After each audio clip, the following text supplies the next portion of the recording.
What is going on, everybody? Welcome back to yet another episode of the Jabcast. As always, I am Ben.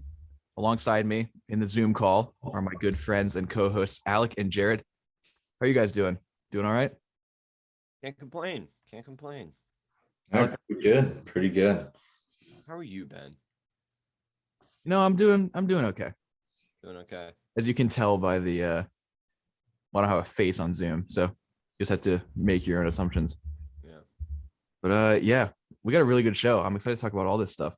Yes. So let's just jump right into it, Jared. Tell the fine listeners what we watched.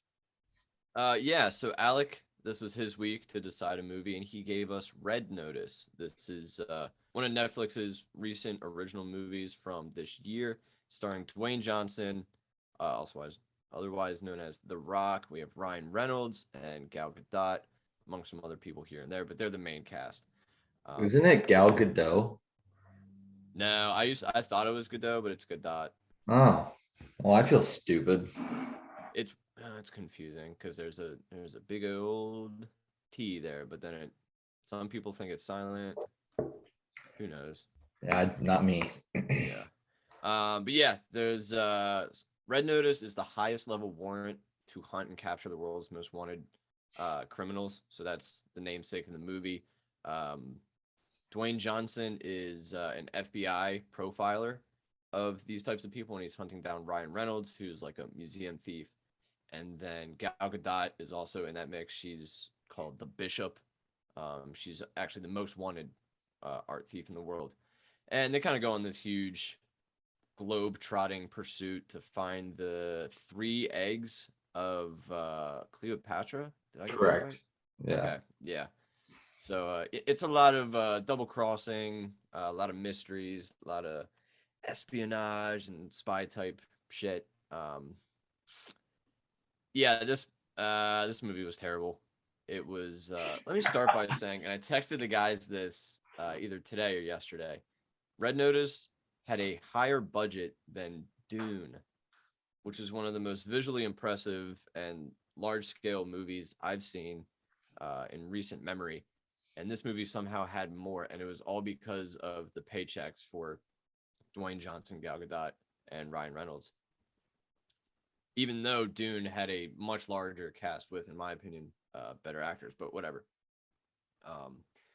And well, still on that note, nothing about this movie looked expensive. The CGI and green screen were both terrible. But besides that, I mean, the plot was kind of cool. It made me wish we had like world-renowned, infamous art thieves running around. Like that would just make our world so much more interesting to me. Oh, some guy just broke into the Louvre. He stole the whatever. But that doesn't happen, unfortunately. Not enough. No one's got the courage anymore, I guess, which is sad in my opinion. But yeah, I don't know. It had like an Indiana Jones style feel at points. You know, they're looking for like these old artifacts. But I don't know. I'm not a fan of any of these people acting wise, really. I like Gal Gadot as Wonder Woman, but outside of that, I'm not really a fan of any of their work. So wasn't that fun for me. Ben, I'll hand it over to you, and then we can let Alec go last since he's the one that gave it to us. Yeah, similar thoughts to you. I thought the plot was an interesting idea, I guess. Basically every heist movie is kind of the same, but each one has like their own unique characteristics that they'll put on it. And I thought that this one was like an interesting idea, but there's just nothing worse than a comedy movie that just isn't funny. And this movie was just not funny to me. I really don't like The Rock. He's probably one of my least favorite actors. I don't mind Ryan Reynolds. I think he just has fallen into that trap where he's just basically playing the same person in every movie, really. And you're more like, oh, that's Ryan Reynolds, rather than like, oh, that's whatever character he's playing. Okay, that was okay. But they just like don't work together. Like it just felt like I was watching like the 3 of them like out, like they weren't like no one was even filming them. It was just like them just like talking like normally. Yeah. Yeah. And I'm reading some of the reviews on Rotten Tomatoes right now, and it has great audience scores, by the way. And I'm reading a few of these reviews, and this one guy said It's a fun movie with lots of laugh out loud moments, great action stunts, and cool cinematography that works without hitting you over the head like a certain Sandy Space movie. Are you kidding me? Bro, are you serious? No, it's I don't know. I came into this thinking that I'd have a lot more like bad to say about it, but it's just like a nothing movie. Like it didn't make me like feel much of anything throughout the movie. But to avoid shitting on it for too long, I'm just gonna throw this over to Alec because I know that he enjoyed it at least a little bit. Yeah, I did enjoy it a little bit. I thought it was, I wasn't like keeling over laughing at any point, but there were a few times where I was like, huh, like small little chuckles that made me laugh. It wasn't a bad wasn't a bad movie at all. It wasn't a bad movie. I thought it was all right. I've seen better heist movies. I've seen way better comedy movies. I agree that the CGI and green screen wasn't all that great. But for the most part, I don't think it was terrible. I definitely think if you like heist movies, or not like a diehard, but like a casual fan, you would like this movie. I feel like if you like Ryan Reynolds, The Rock, or Gal Gadot, you would also like this movie. One thing I didn't like was how many times Ryan Reynolds was throwing like, I guess, Deadpool style jokes throughout the whole movie. That I wasn't a fan of. And I kind of agree that it doesn't seem like they worked all that well together. I feel like that The Rock was trying to get the same kind of interactions out of Ryan Reynolds that he gets with Kevin Hart, and it wasn't working. And I also didn't like that I think there were too many twists. Yeah. Because if you twist too much, you're gonna get dizzy. Ooh. Bam. That. Yeah. No, but I definitely think there were way too many twists throughout this entire movie. Yeah. But to move a little bit off the rails here, because Jared brought it up and made me curious. There actually are currently art thieves roaming around. Yeah. I looked it up and I found 5 notorious ones that are currently in jail, and it's all been pretty recently, like within the last 20 years. Yeah, I did look some up after I saw the movie, but they're not like It's not like, oh my what god. I mean, Yeah, like it's they're kind not of household names. yeah, the movie I think definitely, like, for lack of a better term, glamorizes art thieves. Yeah. But I mean, I feel like this list, if you're into art and you're in the art world, these are huge names. I feel like you know how there, because I know there are some people out there who, if I say Michael Jordan is a legend, they're not going to know who he is. Mhm. And even on the show, like, me and Ben have probably a much different respect and understanding of what guys like Michael Jordan did than you do, Jared. Right. You know, like Right. I know you know who he is, and I'm not saying that you don't respect the dude for what he did, but he's obviously a much bigger deal to me and Ben than you. Yeah, for sure. Yeah, I get what you're saying. So I kind of feel like art thieves are kind of the same. Whereas if you're not really in tune with the art community, you're not going to know who these people are. Yeah, and I think it's also worth a mention that the best ones, no one probably knows their names, and that's why they're the best. Yeah. You know, they probably have like identities or whatever in the red notice list, wherever that is, if it exists. They're like, they got their code names for these guys or whatever, but they're not going to let the public know about it. Yeah. But I wanted to say real quick, ahead, Ben. Why is it that basically every heist movie since like 2005 has cast like the main like heister as basically just Nathan Drake? They're all that like shaggy white dude with like a witty sense of humor, you know what I mean? And like they're different. Ryan Reynolds' character is literally named Nathan, I'm pretty sure. Good point. Yeah, I'm trying to think of some others. Go back. I'm looking at a list of heist movies right now. It's a pretty good segue. Yeah. Well, immediately, the first connection I thought of to what you just said, Ben, were the Ant-Man movies. Mhm. And I think Scott Lang is a pretty, like, he falls into that same archetype as Yeah. Nathan Drake. Yeah, I agree. they're yeah, those are good. Probably my best or my favorite heist movie is Heat. Michael Mann. It's Al Pacino and Robert De Niro. Yeah. Val Kilmer. God, that movie's so good. What else? Army of the Dead that just came out this year. I was not a fan. The Now You See Me movies are pretty good. Yeah. I thought they were different. Taking Yeah, yeah. that magic look and like kind of spinning it. Yeah, I thought it was a very different take on a heist movie. The lot of second the- one, I didn't like the second one compared to the first one, the but second one's not nearly as good. no, I think the first one it's actually ruins the legacy of the first one. yeah, I really did like the whole spin incorporating magic. Yeah. What else we got? Well, some of the Fast and Furious movies turned into heists. They're really just blowing shit up and stealing things, but it's like such a reduced form of heists, I guess. is what Yeah. I'm trying to get at. There's the Italian Job. I don't know if you guys have seen either one of those. Oh, the Oceans movies. We have to talk about the ocean movies. Yeah, when we the talk about ocean heists. movies. Yeah.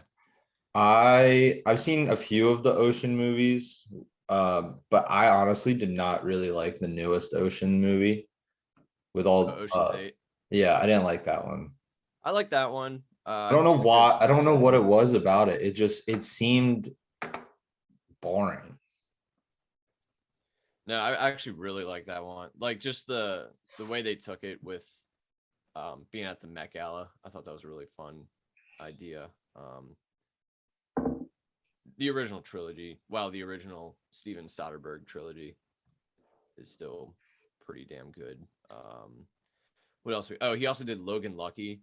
Steven Soderbergh's like the guy for heist movies. I don't know if you guys have seen Logan Lucky.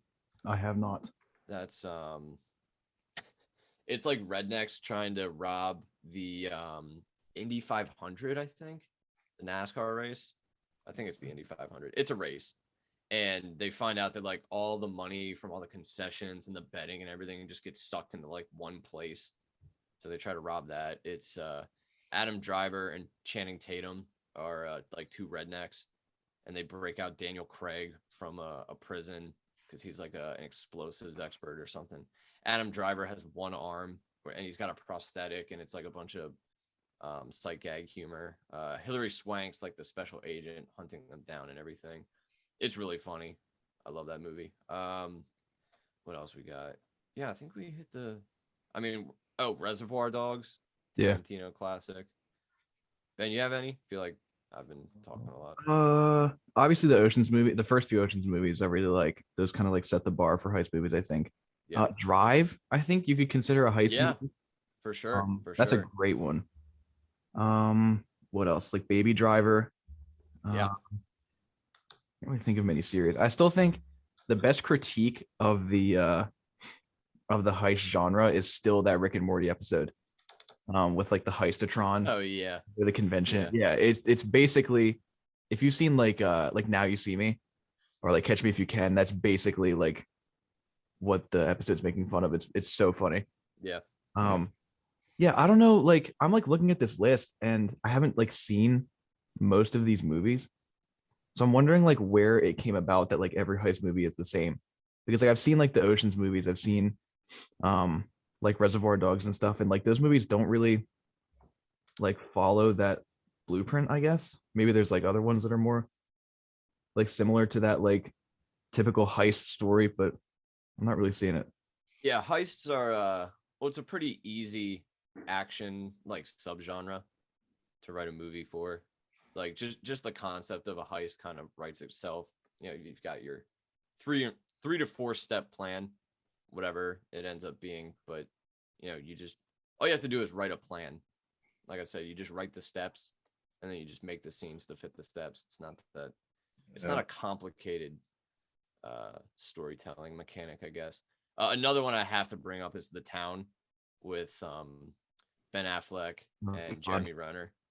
That one's fantastic. Oh, and John Hamm, I think too. Yeah, Really? yeah. I It's hated that movie. what? That's to me, that's like one of my least favorite movies. You're I watched, joking. I watched it with my one friend, and he's like, "Dude, this is like the best like heist movie ever." I was watching. I was like, "What?" I was like, "What am I watching? Like, this is like so contrived." I probably should watch it again, but I was just like so. What didn't you Uh, like about it? Ben Affleck. Oh, Not a don't even. um Was it like his Boston stupid. accent? No, just like the general concept.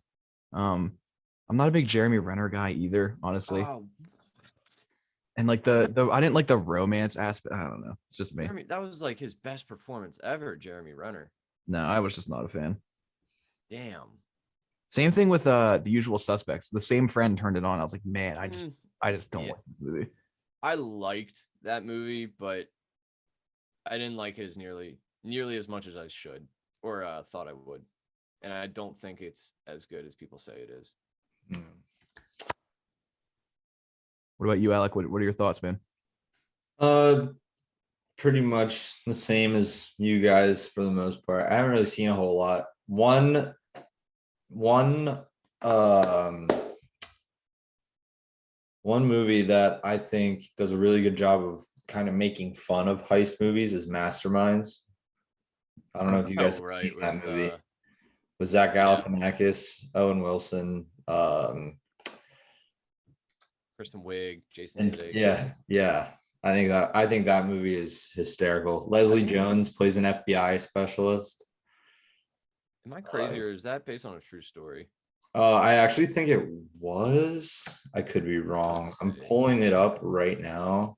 American crime comedy film. Yeah, based on the 1997 Loomis Fargo robbery in North Carolina. Yeah, it's so 88% funny. of the stolen money has been recovered. Huh, Wow. that's so crazy they can track that. Yeah. Yeah, and then for my ticket or miss it this week, I went and saw House of Gucci. This is about the rise and eventual fall of Mauricio Gucci with his wife, Patrizia Reggiani, who took the name Gucci after they got married.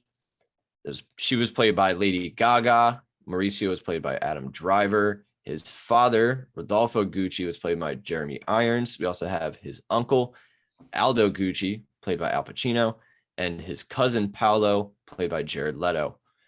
We also have Salma Hayek, who is Pina Ariema. She is a TV tarot card reader, and she helps Patricia in the movie, trying to send her on her path to success or whatever. Patricia basically marries Mauricio because she wants the money and the power of the Gucci family. As most people know, if you don't, I guess I should have said this in the beginning. Gucci is a fashion company. They make shoes, purses, things of that nature, luxury stuff. Yeah. So this is very much an Oscar bait movie. It's very long, also 2 hours and 38 minutes. So this is really all about the performance and the direction. And as far as that's concerned, it's really good. I was really pleased with everyone's performances. The only complaint I've really seen online, and I kind of agree, is Jared Leto as Paolo is very cartoony. There are times where he feels like an SNL character. He's just really going way too hard into the Italian accents, I guess. And that was another general complaint I saw was people's Italian accents in the movie were a little hokey at times, which I get. We've already talked in a previous episode about how accents are kind of weird in movies to begin with, so I won't tread those same waters again. But yeah, that's an issue if you feel it's an issue. I didn't have a problem with it. I just, that's just part of the movie. So I just went along for the ride. But yeah, performances all around. Lady Gaga was fantastic. Adam Driver, it was more of a reserved role for him, but that's who Mauricio was. So he did a great job as well. Jeremy Irons wasn't in it all too much, but I've never seen him give a bad performance in his life. And Al Pacino was my favorite performance of the movie. Even at his ripe almost 80 years of age, I think, even being shaped like a pumpkin as he compresses, getting down to his older years. He's still giving it his all. I was really impressed with him, really happy to see that he's not still phoning it in at his age. So yeah, this was directed by Ridley Scott, and he did a good job too. I can't really name what makes a Ridley Scott movie a Ridley Scott movie. He's got a pretty diverse filmography. You know, we've got Gladiator, Alien, things of that nature, and then we have House of Gucci. Oh, and The Last Duel from this year. All very different movies, so it's kind of hard to pinpoint what makes it a Ridley Scott movie. But I was really impressed. I had a really good time, but I will say it is very long. Like I said, 2 hours, 38 minutes. And I think the last 30 really dragged. You kind of know what's going to happen by the end. It's a slow burn by that point, just leading up to what you know is going to happen. And I felt like they were just dragging their feet towards the end. So it's up to you if you want to see this. I think I've talked about this before. This is awards season, so it's going to be a lot of Oscar bait movies, a lot of dramas, things of that nature. So if you only go to the theater to take advantage of the big screen and the huge speakers and all that and the popcorn and whatever, you could probably wait. You can microwave some popcorn at home. You're not going to benefit at all from the technologies of a theater. Like I said, because it's all about the performances, and you can get that anywhere. So, but if you're someone like me that just likes to see these as soon as they come out, obviously go and see it. But I think overall you could probably wait, unless you like to vote on your own Oscar ballots for the end of the year, beginning of next year when the award ceremony is. Then you're gonna want to see this so you can be informed. But yeah, that's my spiel on House of Gucci. I'm thinking with Ridley Scott, he's all the movies that I have seen, looking at his IMDb that he's directed, all of them have been well over 2 hours long. So Right. it seems like he makes very long, detailed movies. Yeah, that's a good point. Oh my God. Every single one that I've seen has been at least the shortest one so far. Has been like 2 hours and 20 minutes. Yeah, I'm So looking long. at his. Well, I pulled up IMDb and it showed me his producer credits first, but he's got like a dozen movies either filming or in pre-production. Yeah. But yeah, I think you make a good point. He does kind of. They're not epics. I would say Zack Snyder is more of the epic guy because he made his vision, his scope of movies is like 4 hours, as is evident with the Justice League. But yeah, he's got Last Duel, House of Gucci, Kit Bag, which is the Napoleon movie starring Joaquin Phoenix. So those are all like historical dramas. And he also did, what was the other one? The other historical drama.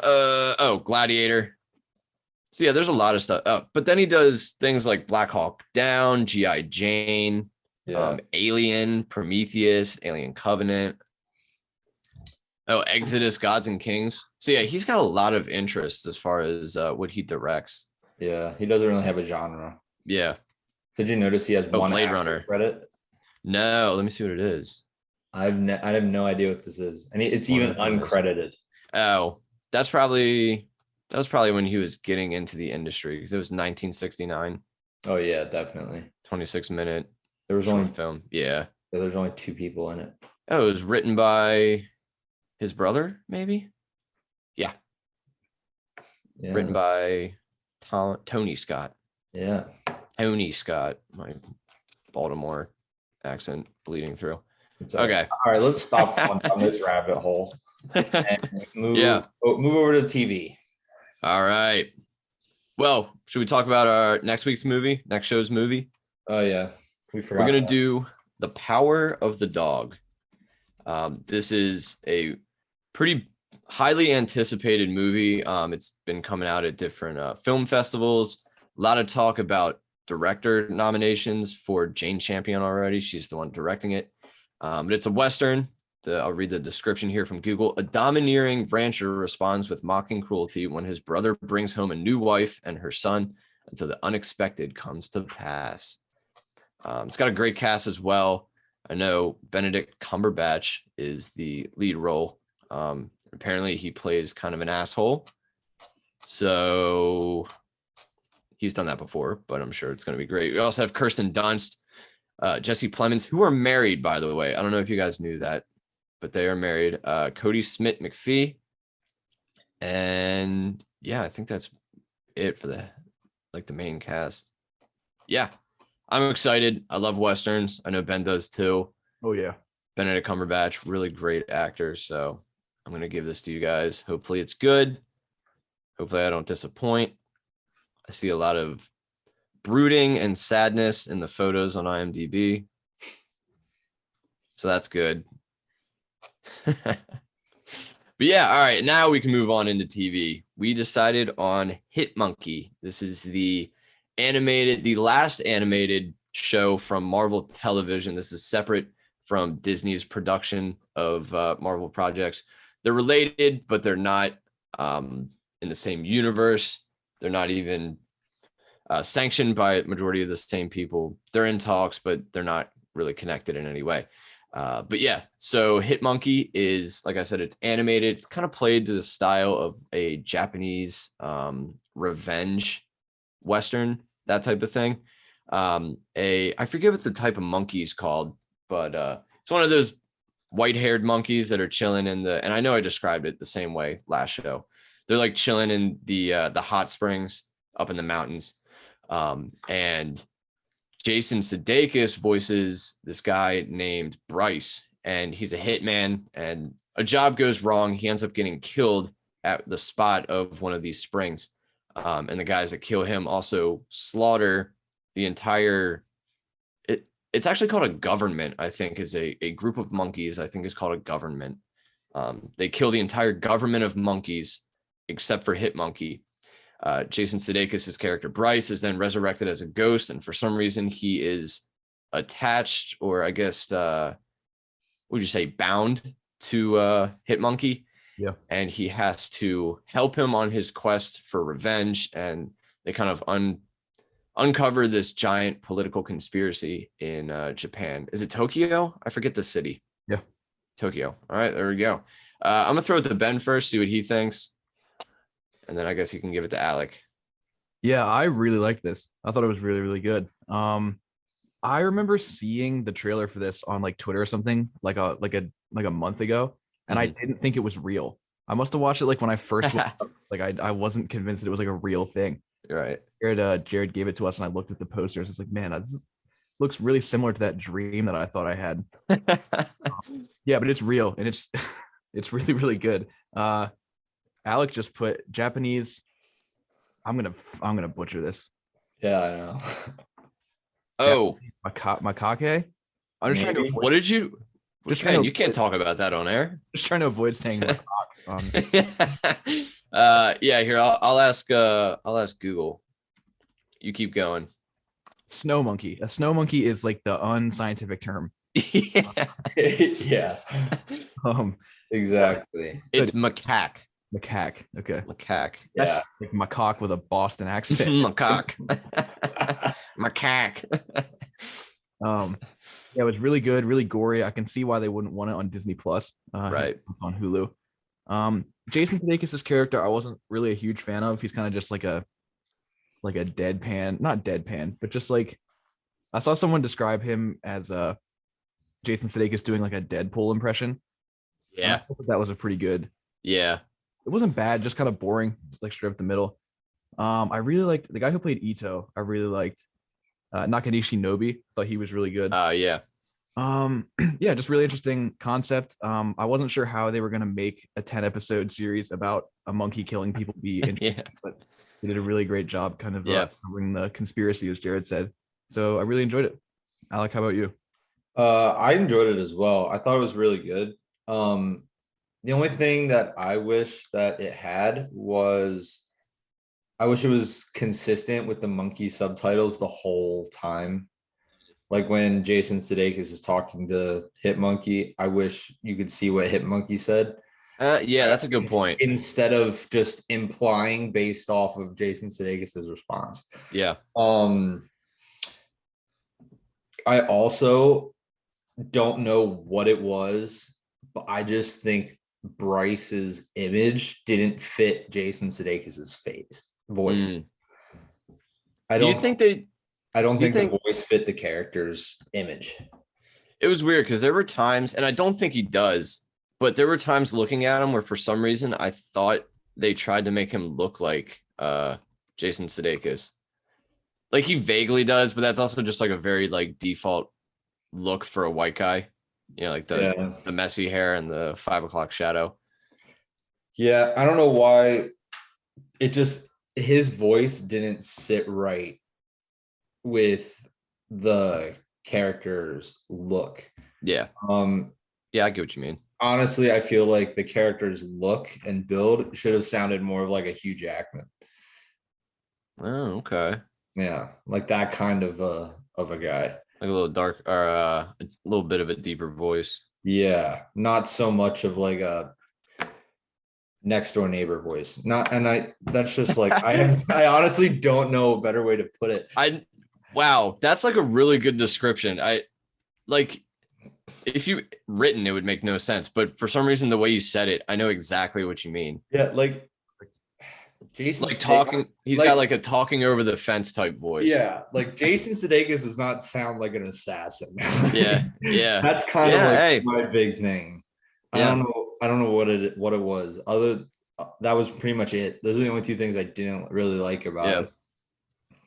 Yeah, I playing off of that, I just didn't like how it was like a magic type ghost situation of him being bound and everything, but it looked technological. Yeah. Like he like glitched out sometimes. So I was like, is this like a screen projection or something? That's what it felt like. Like he felt like a 2D projection of something. And he would like lag. Yeah, I also felt like some of the antagonists were very resemblant of Scooby-Doo villains. Yeah. Like a lot of them kind of I got that vibe from a lot of different antagonists throughout the entire thing. Like Silver Samurai. Yeah, the Silver Samurai. That ghost girl. The ghost. Yeah. Yeah, even, I see what you mean there too. Even the main villain, the one that I can't remember. Oh, at the end. Now. Yeah. Yeah, they all had it seemed very Scooby-Doo villain-like to me. For sure. Yeah, I know what you mean. Yeah, I really liked it too, though. I honestly didn't think it would be all that great. So I think that helped me enjoy it more because I had low expectations. Very, very violent, like I think Ben said. Yeah. Blood everywhere, gore. Again, that's something you can't see on Disney Plus. And it's such a wacky character. By the way, the character design is fantastic, I think. I know you can't really change much for a macaque monkey. But I really like how they put him in a pinstripes, not a pinstripe suit, but like a tux with the what's it called when you have like the thin tie? Is there like a name for that? I don't know. An assassin outfit. If there is, just think of that when I'm saying it. You know what I mean? And then he's got a katana. It's just so cool to me. And he was just like so vengeful, a lot of fun. I didn't mind Jason Sudeikis as the ghost, whatever you want to call it, but I do 100% get what Alec was saying, especially with the subtitles.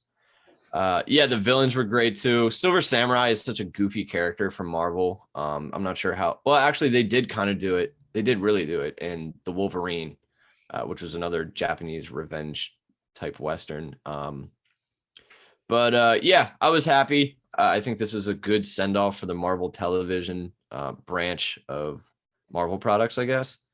They did MODOK, which was not as good as this, in my opinion, but still all right. But I think they're doing pretty good over there. Congrats to Hulu. I guess now we can move into music. Ben, you want to take it away for us here? Sure. As I always do. Gonna just go over what we do in our music segment. We trade albums, and then we talk about them. It's basically what it is. Sir.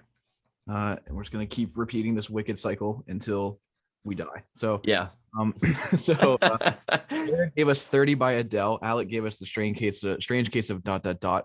by Hailstorm, and I gave the guys The House is Burning by Isaiah Rashad. I'm gonna talk about 30 first. 30. The first album I'm gonna talk about is 30, not 30. I knew he was gonna say that. By Adele. Yeah, I really like this album. I was talking about how I have always liked Adele, but I have never listened to any of her albums comprehensively. And this is really good. Not something I would just listen to like all the time, because it's depressing, frankly. Yeah. But she has a really good voice. She's fantastic. Easy on Me was the one song I had heard. I think it was her only single, actually, that I had heard leading into this. That was really good, if not a little generic, I think. But the rest of the album was really good as well. My Little Love was another favorite of mine. Love Is a Game, the last track in the album, was pretty good. Yeah, just a great case of Adele's strengths. I keep saying I gotta stop doing that. Yeah, be mad at you. I know. I just did it again. Now I'm pointing out to myself I can't stop doing it. It's just a really good album. I like Adele a lot. It was nice to finally like listen to one of her albums cover to cover. Had some good tracks. A lot of really low-key instrumentals. Nothing really gonna blow anybody out of the water instrumentally. But yeah, really nice album. I really liked it. Alec, what did you think about it? I thought this was a classic Adele album. That's really all I can say about it. Like, Adele never disappoints. Her voice is unlike anyone else. There's very few artists who I feel have unique and impressive voices, and Adele is definitely one of them. Not many people are going to ever be able to create the sound that she can create. It's so weird, but she honestly has an incredible gift, and I can't say anything bad about her songs, any of them. Even if I'm not a huge fan of them, where to the point where I may not listen to it every day, I'm not skipping a single Adele song ever if it pops up. Fair. Oh, you hear that? I know she's listening. She always does. She's a friend. Yeah. Of the show. Yeah. Another friend of the show. We have a lot. Yeah, we have a lot. Yeah. I was really pleased with this. I compared to her other work, I think lyrically it's probably her weakest, but her, like Alex said, her voice never disappoints. I don't think she can really make a bad song. Just from her voice alone, that can save anything. She could be singing about absolutely nothing. Like the lyrics can make no sense, and I'd still listen to it. She could be singing the phone book, for all I care. A lot of my absolute favorite from the album, actually, it's the one I just keep putting on loop over and over again, is I Drink Wine. I really like that. I think the chorus is really, really powerful. Love Is a Game, another great one. Let me see here. There's another. Cry Your Heart Out. Like Ben said, a lot of really sad songs, but I like sad songs. So, Adele's a great artist for me. She said this album's all about divorce, baby. Oh my God.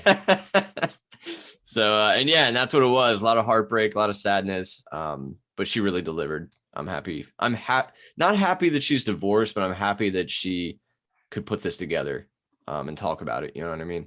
Yeah. It's cathartic for her, and I guess cathartic for a lot of people that listen to it too. So yeah, really great. I was really happy with what she did. Good. So next up is The Strange Case of ... by Hailstorm. We still have not figured out what The Strange Case is. I wish I knew. I listened to the whole album and they still didn't tell me. I'm going to go first, just really quick. Told Alec before the show that I actually really enjoyed this album. I don't think it did anything like super revolutionary, but it was a pretty solid, more mainstream sounding rock album. It sounds like something that would be on like an NHL soundtrack. It's very much like hockey music. I guess that's not surprising considering Alec recommended it. Yeah, not bad. It's not very long either. I listened to the deluxe edition, which is 16 songs, but the last four are bonuses. Um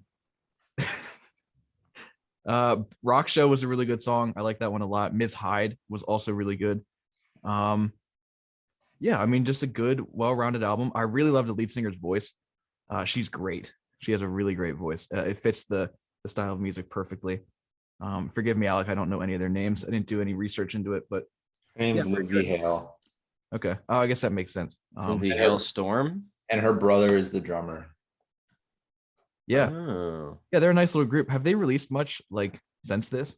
Yeah, they have I think this is their most recent, yeah, that's their most recent album, but they did release uh kind of like a single, but it's the same, it's two songs, and it's just two different versions of the same song.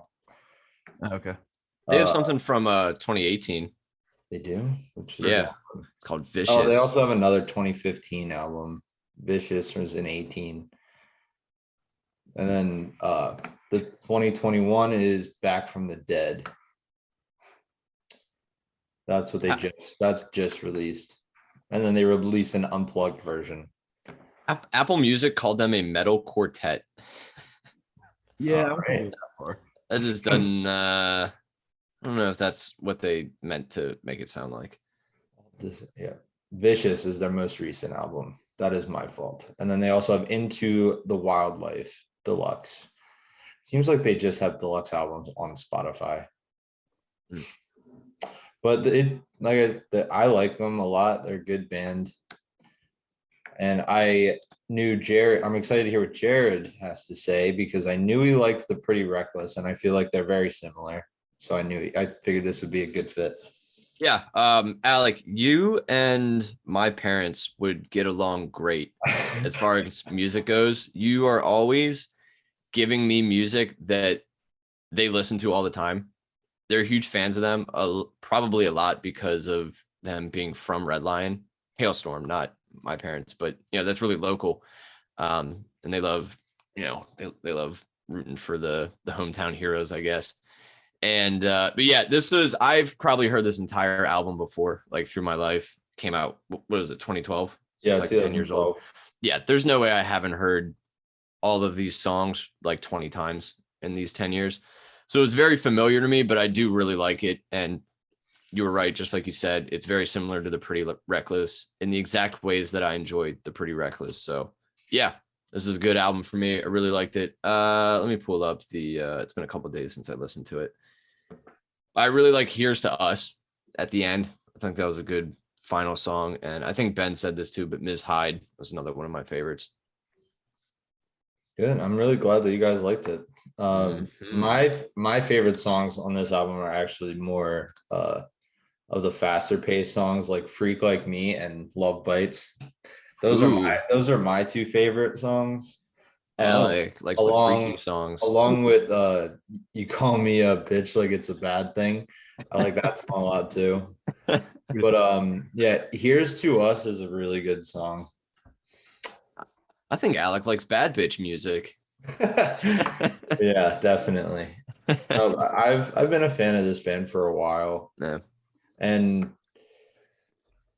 I think now this style of music is definitely very like NHL, but in 2012, I don't think it was. Benjamin. Yeah. But I listened to The House is Burning by Isaiah Rashad. That's what Ben gave us.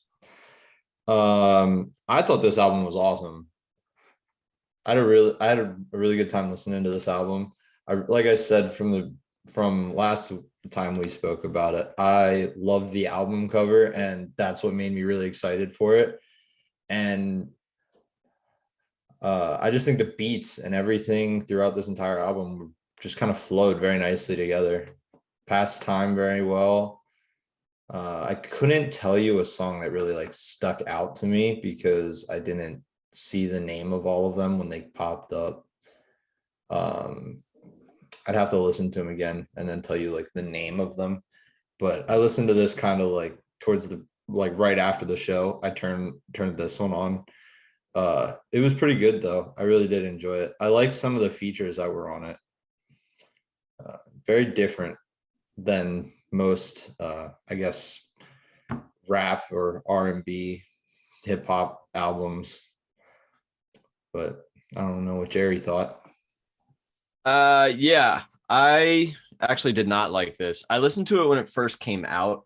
Was that this year? Yeah. And I had no desire to go back and listen to it again. And I really wanted to, because I was a big fan of Isaiah when his last album came out and he had his features and he was on Double XL and everything. I was like, this guy could be it. And then he took that hiatus, which is fine. But I thought this, I guess, comeback album, if that's what you want to call it, I thought it was really lackluster. Nothing, like I said, nothing stood out to me. I didn't think any of the production was really that impressive. Lyrically, I thought it was good, but that's about the only good thing I could say about it. But I wouldn't say it was fun to listen to. And I went back and listened to it again, and I had the exact same reaction. So I don't know. This one just wasn't for me. That's fine. It doesn't make me not a fan of him. I still like him, but this was just a misfire for me. But Ben, what do you think? Yeah, I fall somewhere between the two of you. I didn't think it was nearly as good as the Suns tirade, but I also didn't think it was that bad. Just kind of very like middle of the road. Like we know that he's really talented. I just don't think this album was his best display of that. So yeah, I mean, I liked it. Obviously, that's why I gave it to you guys. But I do agree that I think it could have been a little better. At times, almost felt a little like incomplete. He was kind of like pad the track listing a little bit, so he just kind of chucked stuff in. I don't really see why there needed to be like a deluxe edition either, when the first one felt kind of bare bones. But yeah. So let's talk about what albums we're gonna give each other for next week. Jared, what are you giving us? Yeah, this is called Oil of Every Pearl's Uninsides. I think that's how you say it. The uninsides is UN hyphen insides, but there's like a space outside of the hyphens. So I don't know. But it's by Sophie. She was a really popular producer. She unfortunately died pretty tragically, I think last year. She collaborated with Kendrick and Vince Staples and Amine. She falls into this genre called hyperpop, which is kind of like Charmander from Amine's new album, Ben. So that'll give you like an idea of what her music's like. But yeah, what do you think of the album art? It seems very trippy to me. Yeah. I've listened to Sophie before, so I'm familiar with her work. I have not listened to this. But yeah, album art is really nice. I really like the way it looks, composition, everything. Yeah. Face shopping's on here. All right. Yeah. But an idea of what this sounds like. Okay. Yeah, I'm excited for this. I really like Sophie. It's a shame that she died so tragically. Alec, what are you giving us, man? I am giving you guys Renewal by Billy Strings. By Ben. Billy Strings. Okay. It is 16 songs, an hour and 10 minutes. Nice little change of pace. I listened to this album and I just thought it was so good. I thought it was fun. It was different. Something that you're not going to hear on the radio nearly every day, if at all, if you listen to the radio. And it's a bluegrass album. So it's definitely niche, and it's definitely something that a lot of people probably don't listen to or hear every day. So I just think it's a good change of pace, and I think you guys might actually like this. Yeah, I'm a fan of bluegrass actually, so I'm looking forward to this. I had a friend, another friend that suggested this to me. How recent did this come out? September. Yeah. Okay. Yeah, it was somewhere around then that he recommended it to me, but I just got around. Well, I will now be getting around to it, so he'll be happy I'm listening to it. But yeah, I'm looking at the album art. It's actually really cool.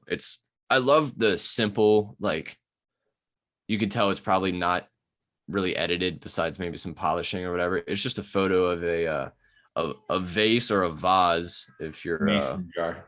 yeah, isn't it oh, it is a mason jar. Yeah, that's a mason Oh, jar. that's even better. A mason jar with 4 flowers. I don't know what kind of flowers those are. Possibly white roses. Yeah. Oh. Is that a subtle York County reference? Ooh. Probably. But yeah, and it's in like pitch black, and the light is behind the mason jar, illuminating it, and a little bit of the flowers. Yeah, that's cool. I like that. Even looking at some of the track lists, you ever just look at the title of a song and be like, that's gonna be a good one? Oh yeah. The Fire on My Tongue. Can't wait for that one. But yeah, Ben, what do you think? Yeah, I like the understated look of it. His previous album artwork looks insane. So this one seems to be Oh, dialed. what's that one?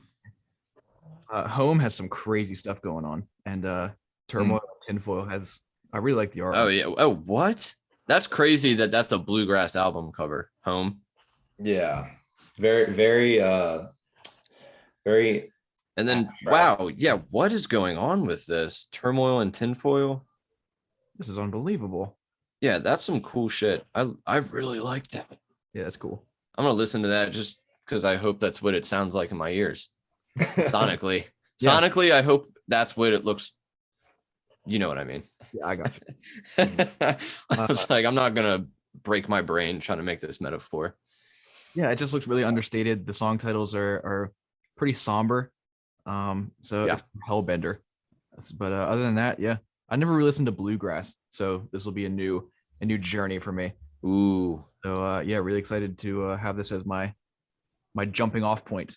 But I'm gonna give the guys Culture 2 by Migos. I didn't know which way you were approaching this, like why you assigned it, and you laughing as you say it. Now I know which way you're going. I was just scrolling through my like list of all my saved albums on Apple Music, and I just got to M, and it was Culture 2 by Migos. I was like, you know what? This is a good one because I don't think we've ever talked about it on the show. So Yeah. Fair enough. yeah, I'm really excited to hear what you guys had to say about this one. Why I are you think- still laughing? I think I've only ever heard one song off of this album. Stir fry, right? Is that on here? No, Yeah. I've heard that 1, 2, You probably heard 3. I've Motorsport heard too. I know I've heard 3 for Walk sure. It, Talk It. Narcos. Yeah. I've heard those. I've heard Stir Fry, Narcos, and Walk It, Talk It for sure. Man, this is gonna take me back to freshman year of college. I should have given you guys Culture 3, the deluxe edition. No. Oh, yeah, I've heard Motorsport too. I think I know that one. Has any group fallen off as hard as Migos? No. and they're still clawing at that fame that they had. Yeah, but I think Culture 2 it was a genre defining moment. So, Yeah, I agree. Yeah, as far as the album art goes, I mean, I've seen this before. I've listened to the whole album many times, unfortunately. But yeah, it's the 3 Migos with it's a 2 made of doves, I think, above them in Roman numerals. Yeah. And let's see. Offset is shushing me. Takeoff looks like he wants to fight me. And Quavo is he's doing the leader pose. Yeah. Because he's the leader. Wasn't Quavo like a really sought after athlete by college at one point? I think so. Yeah, probably. And he, I think I'm confusing him with the JID. JID had a scholarship to like a D1 school, and he like turned it down to rap. But I think Quavo was like a basketball player or something, and he was in a similar. Quavo was Migos hitmaker. Quavo was actually a record-setting high school quarterback.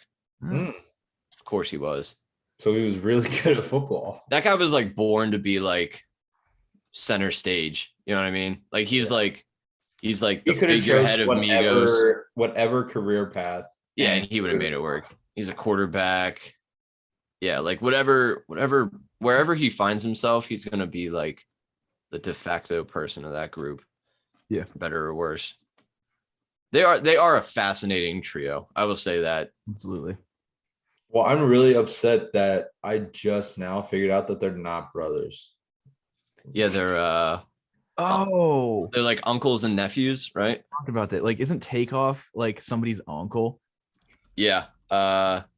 Takeoff is Quavo's uncle. I think he's both their uncle.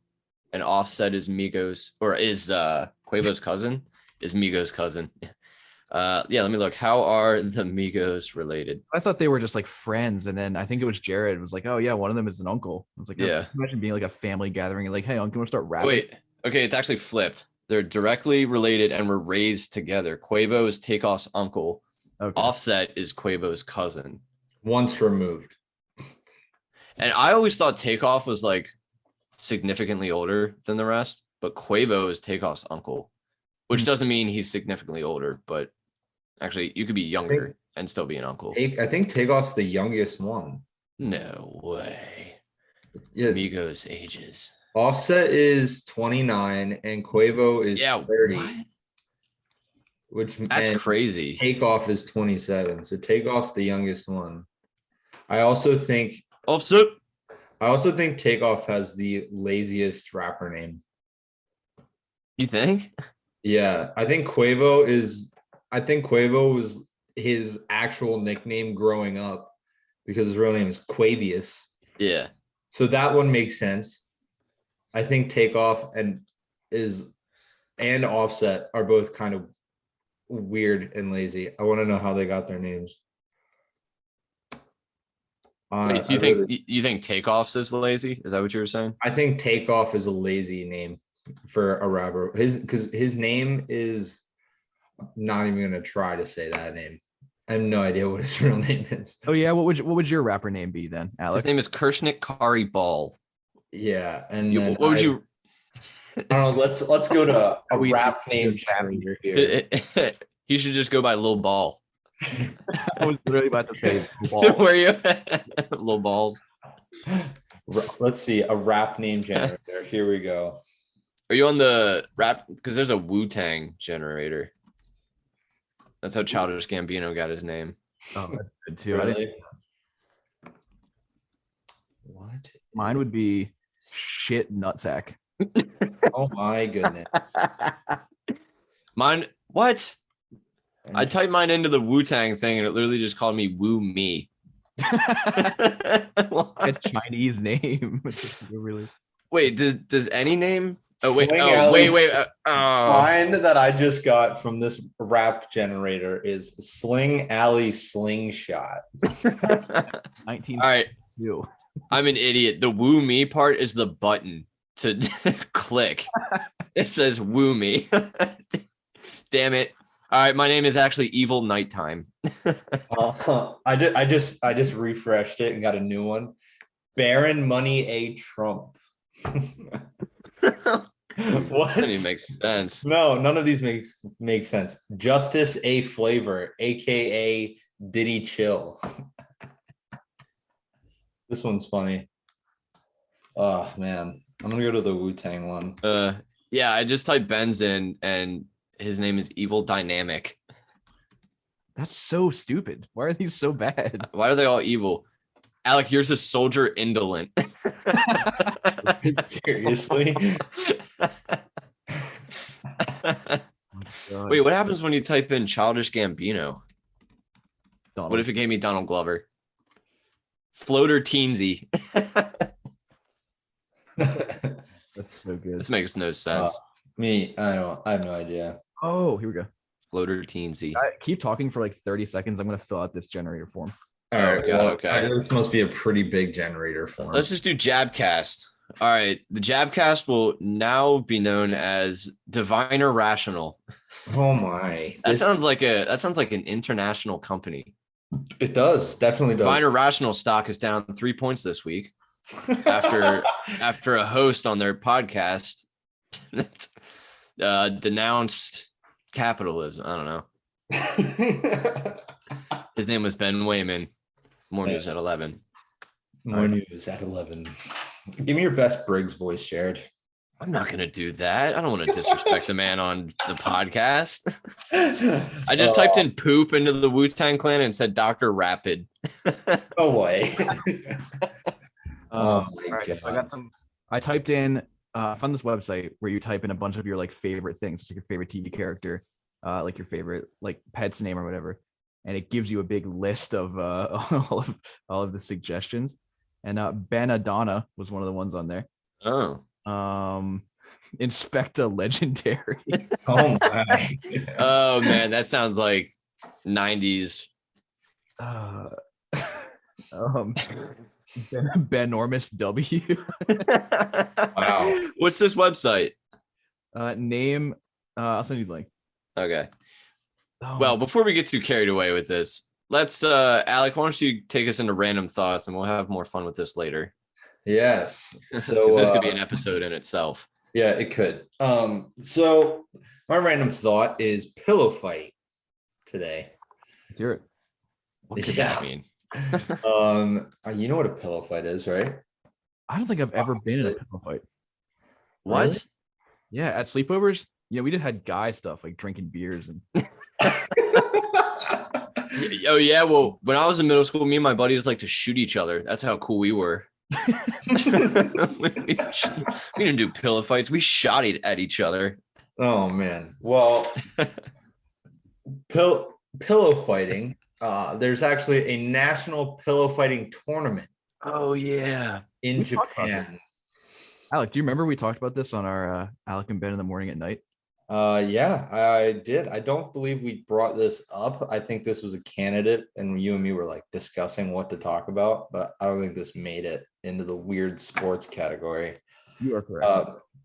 But there is a national pillow fighting tournament in Japan. The fighters start by pretending to sleep on futons. And when the whistle sounds, they spring to their feet and race to get a pillow, a mix between dodgeball and chess. Teams are throwing pillows at each other while protecting the king. Awesome. What do you guys, would you take part? Absolutely. Yeah. I figured. I would love to do any one of those like free for all type things where everyone's just there to have a good time. Like there's that or like the giant dodgeball games, stuff like that. Mhm. I also just like to beat up strangers, but unfortunately it's illegal. Do you Yeah. think that you would get far in the competition? Do you think you could win it? So how do you get out? Would you be representing the United States at the National Pillow Fighting? Oh, tournament of the absolutely. world? I would absolutely hit some Russians over the head with a pillow for my country. If you said that, I'm gonna Memory foam. You take that memory foam with you. Yeah. just when you said that, I'm gonna support my lineage and I'll be fighting for Ukraine. Oh God. I didn't know you were what is that, Ukrainian? Yes, sir. I don't think that's how national things work. It is. I think you have to be a citizen of that country to represent them at World Games. You have heritage through either of your parents. You can choose to represent that nation. Really? Where at the Olympics? I'm pretty sure. Then I'm going to Ireland and I'm going to be an Olympian on the ice hockey team. Have fun winning. Thank you. See you later, guys. Loser nation. Oh man. But yeah, there was honestly over like quarantine, there was so many weird sports on TV that I saw. I think it's because they were running out of TV to put on. Genuinely, they were running out of stuff to put on. Yeah, Like, probably.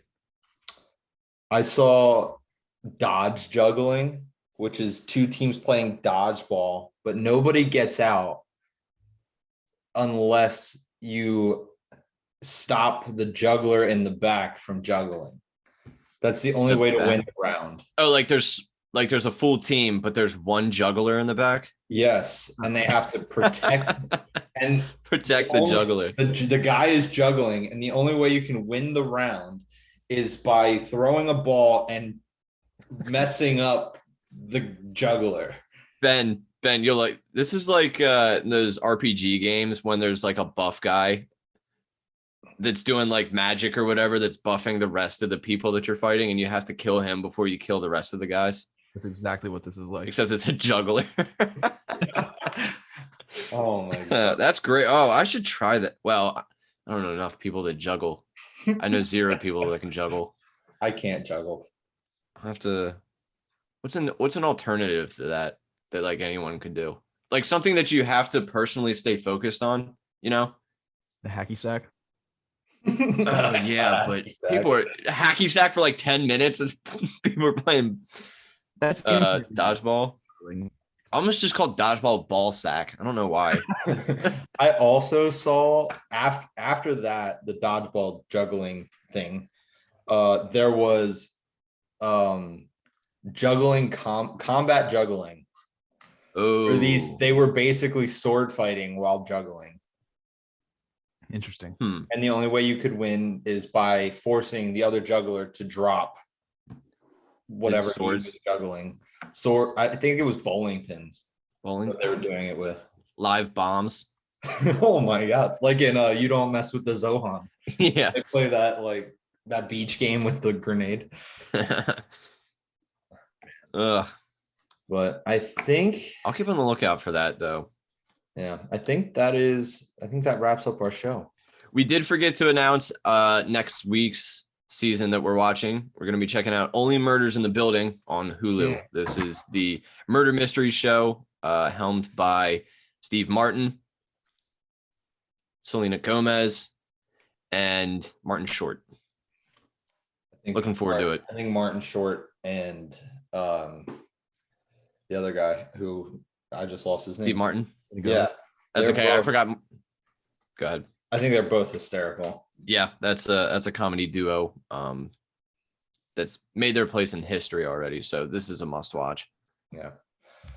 But thank you all very much for listening. As always, we really appreciate it. Make sure you head over to Twitter, give us a follow at @jab_cast. I think that is all we have for you guys today.